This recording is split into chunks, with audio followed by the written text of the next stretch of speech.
Welcome to my blog guys.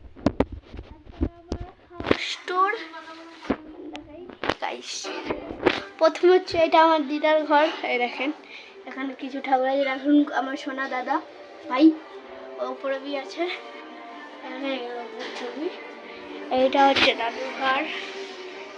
এটা হচ্ছে dining guys, dining পুরো। আর এখানে হচ্ছে রান্না। মা কি করছে? এন্ড মা কি ভাজছে এই দেখেন গাইস। আমি এইটা ডাইনিংটা খাইছি। এই দেখেন এইটা হচ্ছে আমার ঘর। এই দেখেন এইটা হচ্ছে আমার ঘর। দেখেন বনি শুয়ে। এই দেখেন গাইস, সেটা আমাদের বারান্দা। বুড়ি এখানে অন করছি। টাটা।